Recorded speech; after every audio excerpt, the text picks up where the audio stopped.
نحمده ونصلي ونسلم على حبيبه الكريم أما بعد فأعوذ بالله من الشيطان الرجيم بسم الله الرحمن الرحيم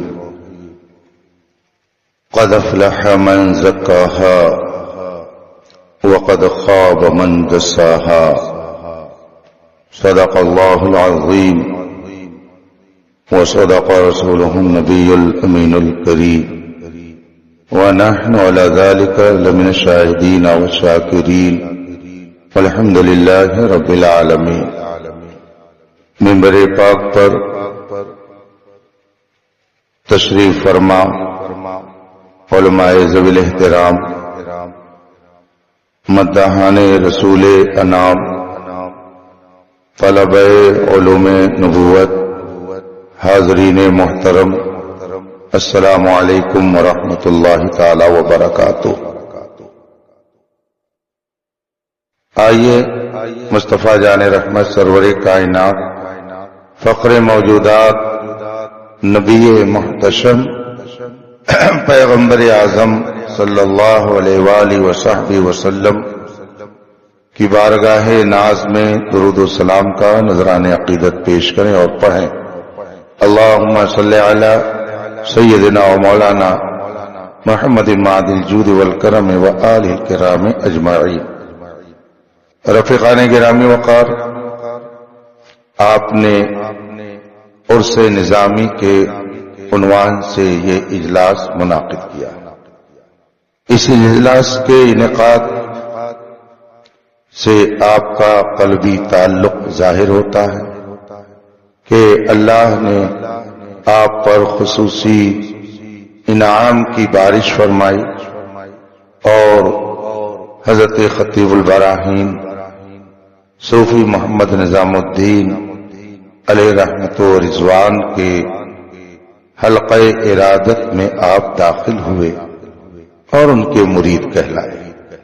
اللہ تعالی نے انسانوں کی ہدایت کے لیے اور انہیں راہ راست پر لانے کے لیے نبیوں کی جماعت کو بھیجا۔ سب سے پہلے پیغمبر حضرت سیدنا آدم علی نبینا وعلیہ الصلوۃ والتسلیم، اور آخری نبی ہمارے اور آپ کے آقا و مولا جناب محمد رسول اللہ صلی اللہ علیہ وآلہ وصحبہ وسلم ہیں۔ اس درمیان 1,00,000 کم و بیش 2,24,000 انبیاء کرام تشریف لائے اور اپنے اپنے وقت میں ہدایت کا کام کر کے اس ظاہری دنیا سے تشریف لے گئے۔ آقا کریم صلی اللہ علیہ وسلم کے اس دنیا سے جانے کے بعد اب نبوت کا سلسلہ چونکہ ختم، نبوت کا دروازہ بند، اب قیامت تک کوئی نبی کوئی رسول نہیں آ سکتا، تو اللہ تعالی نے امت محمدیہ پر یہ خاص کرم فرمایا کہ رشد و ہدایت اور رہنمائی کا کام اللہ تعالی نے امت محمدیہ کے علماء کے ذمہ کر دیا۔ اللہ تعالی نے قرآن کریم میں جگہ جگہ اہل علم کی فضیلت کو اجاگر کیا، ان کے مقام اور ان کے مرتبے کو بتایا، اور رسول پاک صلی اللہ علیہ وسلم نے ارشاد فرمایا العلماء ورثۃ الانبیاء، علماء نبیوں کے نائب ہیں۔ گویا اب ہدایت کا کام، رہنمائی کی خدمت، لوگوں کو راہ راست پر لانے کی ذمہ داری علماء کے ذمہ ہے۔ اب قیامت تک یہ علماء ربانیین آتے رہیں گے اور قوم کو ہدایت کا کام کر کے سیدھے راستے پر لانے کی کوشش کرتے رہیں۔ امت کے سب سے پہلے عالم ربانی، سب سے پہلے ولی کامل، سب سے پہلے غوث اعظم، سب سے پہلے قطب الاقطاب سب سے پہلے فرد الافراد، سب سے پہلے شہنشاہ ولایت امت میں حضور کی اللہ تعالی نے جسے بنایا وہ خلیفہ اول حضرت سیدنا صدیق اکبر رضی اللہ تعالی عنہ کی ذات ہے۔ اعلی حضرت رضی اللہ تعالی عنہ تحریر فرماتے ہیں، ارشاد فرماتے ہیں کہ غوث اعظم جو ایک پوسٹ ہے، اس پوسٹ پر آنے والے کے ذمہ بہت سے روحانی کام ہوتے ہیں۔ ان کاموں کی تفصیل کتب تصوف میں مذکور ہے۔ مختصر یہ ہے کہ جو اپنے وقت کا غوث اعظم ہوتا ہے وہ سارے ولیوں کا سردار ہوتا ہے، اور جس کو ولایت، قطبیت، منصب ولایت ملتا ہے وہ اسی غوث اعظم کے دربار سے الاٹ ہوتا ہے۔ اعلی حضرت فرماتے ہیں کہ سب سے پہلے وہ کون سے خوش نصیب شخص تھے جن کو اللہ نے غوث اعظم بنایا؟ سب سے پہلے کون شخص تھے؟ اب نوجوان تو چلے گئے ہیں، ورنہ یہ جو بہت تیزی سے دوڑ کر کے ادھر ادھر رضاکارانہ کام کر رہے تھے، ان سے پوچھتا، چونکہ وہ جنرل نالج کے زیادہ ماہر ہوتے ہیں، ہو سکتا ہے وہ بتا دیتے۔ امت میں سب سے پہلے غوث اعظم کی پوسٹ پر اللہ نے کسے فائز کیا؟ آپ نے اس کو سنا کہ نہیں سنا؟ نہیں سنا۔ تو جن کا بڑھاپا آ گیا جب انہوں نے نہیں سنا تو جوانوں نے کیا سنا ہو؟ جوان نہیں سنیں گے تو یہ بچپن میں رہنے والوں نے کیا سنا ہو؟ اسی لیے آئے دن دیکھیے مولانا اظہر الدین صاحب تو ورکشاپ سے بہت جڑے ہوئے ہیں، بہت اچھا لکھتے بھی ہیں، یہ تقریر تو اچھی کرتے ہی ہیں، لکھتے بھی بہت اچھا، بولتے بھی بہت اچھا، چلتے بھی بہت اچھے ہیں، لگتے بھی بہت اچھے ہیں۔ صافہ پہ دیکھے کتنا شاندار جچ رہا، اللہ نظر بد سے بچائے۔ یہ علماء کرام ہیں، یہ پڑھتے پڑھاتے رہتے ہیں۔ ورکشاپ پر علماء کے بیچ ان کا جو گروپ بنا ہوا ہے، آئے دن اس میں ایک مضمون ضرور چھپتا رہتا ہے، آئے دن ایک مضمون ضرور ورکشاپ پہ آئے گا کہ ہمارے جلسے غیر مفید کیوں ہو، جلسوں کا فائدہ کیوں نہیں۔ ابھی میں آ رہا تھا، کبھی مجھ کو بھی جب موقع ملتا ہے تو یہ غلطی میں بھی کر لیتا ہوں، میں کھولا ورکشاپ تو اس میں ابھی دیکھیے جو میرے ورکشاپ پر اس وقت بالکل تازہ تازہ مضمون وہ یہی ہے کہ جلسوں میں اصلاح کا قابل عمل انداز۔ تو آئے دن ورکشاپ پہ فیس بک پر لکھنے والے ہمارے علماء لکھتے رہتے ہیں کہ آخر ہمارے جلسے مفید کیوں نہیں ہیں۔ ظاہر سی بات ہے کہ ایک عرصے سے ہم اور آپ جلسے میں آتے ہیں، جاتے ہیں، سنتے ہیں، مگر اس کے باوجود ہمارا نوجوان یہ کیوں اصلاح قبول نہیں کرتا اور اس کے عقیدے میں پختگی کیوں نہیں آتی، اس کے کردار میں پاکیزگی کیوں نہیں آتی، یہ اپنی اصلاح کیوں نہیں کرتا؟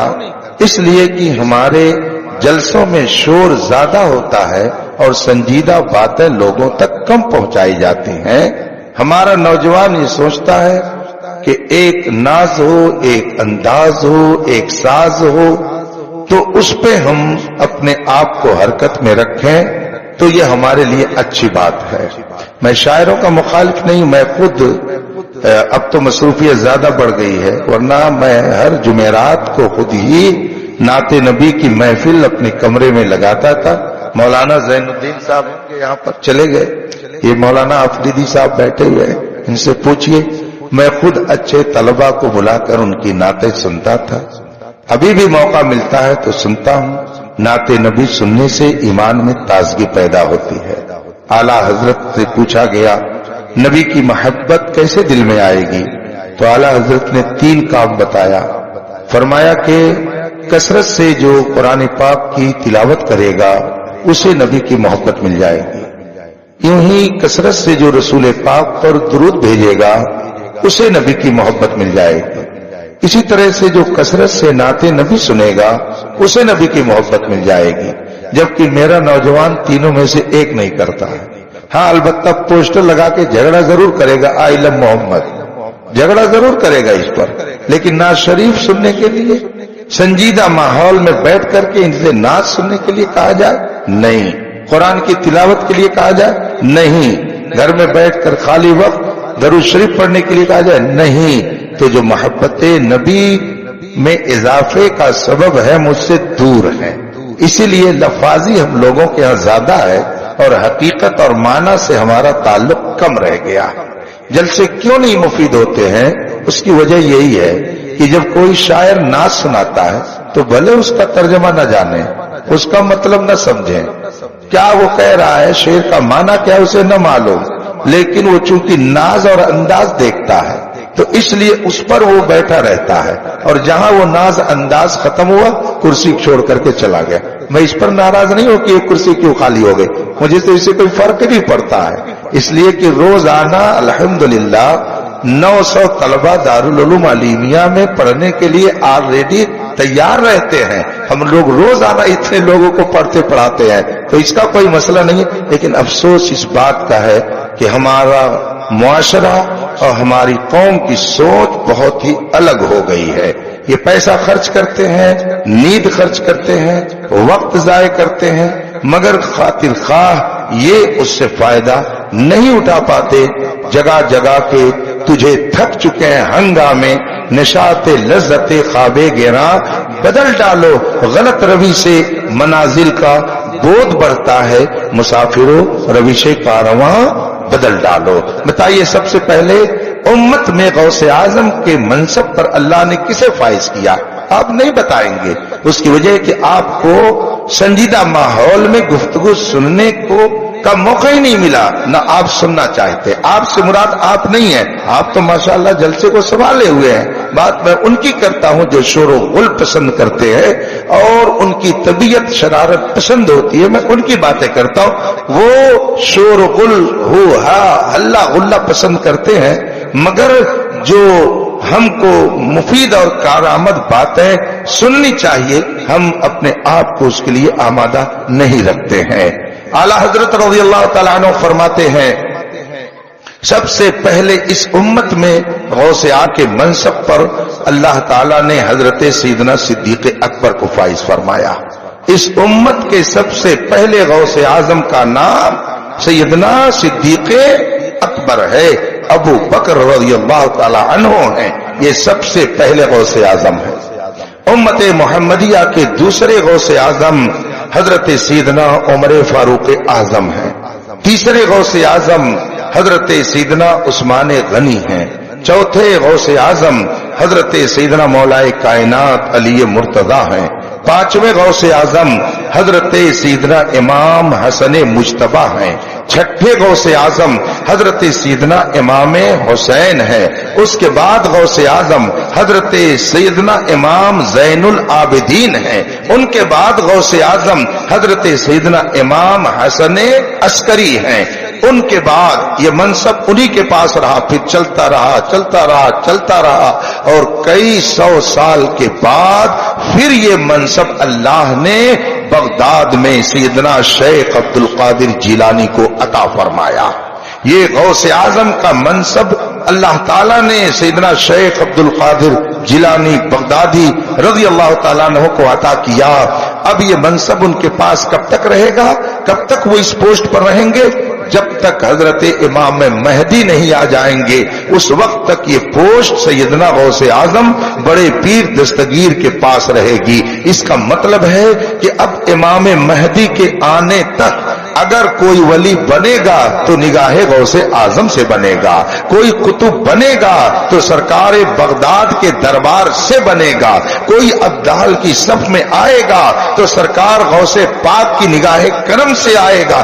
اسی لیے اعلیٰ حضرت نے فرمایا حکم نافذ ہے تیرا، خامہ تیرا، سیف تیری، دم میں جو چاہے کرے، دور ہے شاہ تیرا۔ یہ دور کسی اور کا دور نہیں ہے، یہ سیدنا غوث اعظم کا دور ہے، یہ سیدنا غوث اعظم کا زمانہ ہے۔ کسی کو اگر ولایت ملے گی تو دربار غوث اعظم سے ملے گی۔ اللہ تعالیٰ نے غوث اعظم کو یہ رتبہ عطا کیا ہے، اور میں کبھی کبھی وہ جبہ والا واقعہ پڑھ کر کے غور کرتا تھا کہ آخر سیدنا شیخ عبد القادر جیلانی رضی اللہ تعالیٰ عنہ کو اتنا قیمتی جبہ پہننے کی کیا ضرورت تھی کہ چور دیکھ کر کے للچا گیا اور پھر وہ چرانے کے لیے بڑھ گیا.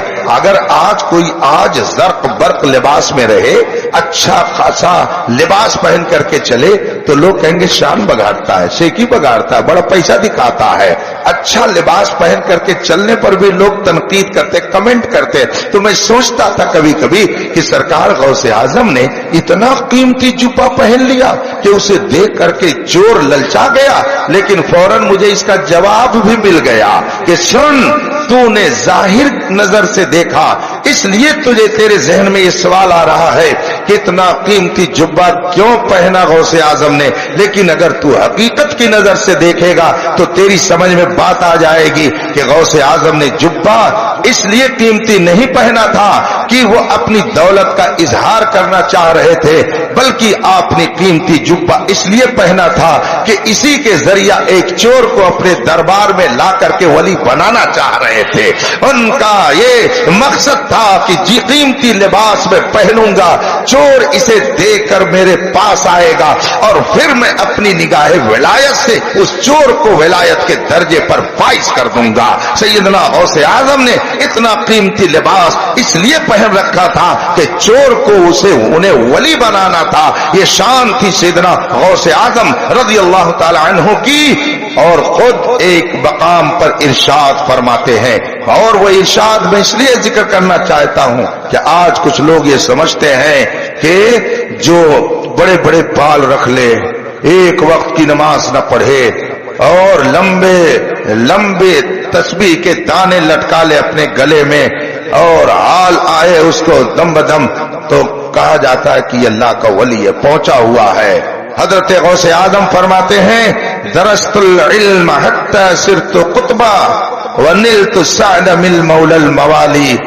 درست العلم, میں نے علم حاصل کیا, میں نے پڑھا, میں نے علم حاصل کیا, حتی صرت قطبا, یہاں تک کہ علم کی برکت سے اللہ نے مجھے قطب کا درجہ عطا فرما دیا. اس کا مطلب ہے کہ اگر آدمی علم دین مصطفیٰ نہیں رکھے گا تو پکا مومن نہیں بن سکتا ہے, ولی ہونا تو بہت دور کی بات ہے. اسی لیے سیدنا امام شافعی رضی اللہ تعالی عنہ نے ارشاد فرمایا, ما جعل اللہ جاہلا ولیا قط, اللہ نے کبھی کسی جاہل کو اپنا ولی نہیں بنایا. کوئی جاہل ولی ہو ہی نہیں سکتا ہے. ہاں یہ اور بات ہے, ایک بات ضرور عرض کروں گا کہ علم کے لیے کوئی ضرور نہیں کہ 10 سال مدرسے میں بیٹھ کے پڑھا ہی جائے, ورنہ بہتیرے ایسے لوگ ہیں جو 10 نہیں 15 سال مدرسے میں پڑھ کے دال بھات کھا کے چلے آتے ہیں, ان کو کچھ نہیں ملتا ہے. اور بہت سے ایسے لوگ ہیں